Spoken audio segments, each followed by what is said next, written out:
देश की सबसे बड़ी नॉन बैंकिंग फाइनेंस कंपनी यानी एनबीएफसी बजाज फाइनेंस को तगड़ा झटका लगा है।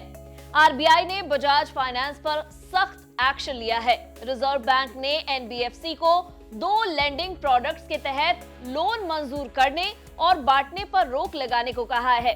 क्या है पूरी खबर, जानने के लिए वीडियो में अंत तक बने रहे। नमस्कार, मैं हूं डॉक्टर तन्वी सिन्हा और आप देख रहे हैं बिज तक।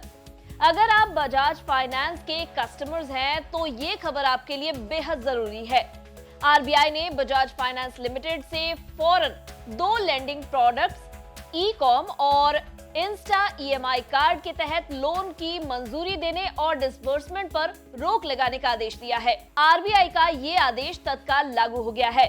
आरबीआई के मुताबिक Bajaj finance digital loan guidelines के मौजूदा प्रावधानों का पालन नहीं कर रहा है, जिसके कारण यह कार्रवाई की गई है। दरअसल रिजर्व बैंक ने पिछले साल अगस्त में ही डिजिटल लेंडिंग गाइडलाइंस को जारी किया था, जिससे डिजिटल लेंडिंग से जुड़े फ्रॉड और गैर कानूनी गतिविधियों पर रोक लगाई जा सके।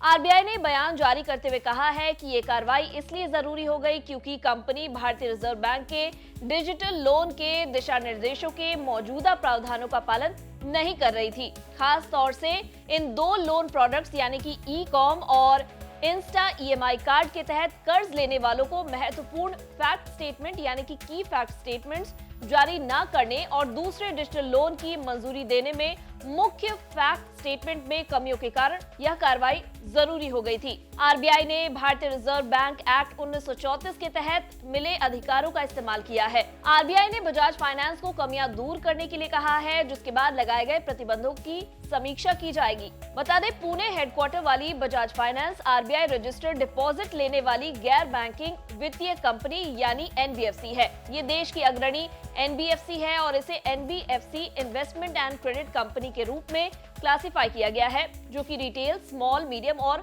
कमर्शियल कस्टमर एंटरप्राइजेस में डाइवर्सिफाइड लोन पोर्टफोलियो में पैसा उधार दे सकती है और जमा ले सकती है। साथ ही बजाज फाइनेंस देश की 10वीं सबसे मूल्यवान कंपनी भी है। बजाज फाइनेंस कंपनी के नतीजों की अगर बात करें तो कंपनी का मुनाफा पिछले साल के मुकाबले 28% से बढ़कर 3,551 करोड़ रुपए रहा है। वहीं नेट इंटरेस्ट इनकम 26% बढ़कर 8,845 करोड़ रुपए रहा है। बुधवार को एनएसई पर बजाज फाइनेंस का शेयर 1.95% की गिरावट के साथ 7,216 रुपए 95 पैसे के स्तर पर बंद हुआ। बता दें, आरबीआई की बजाज फाइनेंस पर यह कार्रवाई की खबर बुधवार को शेयर बाजार बंद होने के बाद आई, इसीलिए शेयर पर इस फैसले का असर देखने को नहीं मिला। हालांकि गुरुवार 16 नवंबर को इस रोक के कारण बजाज फाइनेंस के शेयर पर इसका असर देखने को मिल सकता है।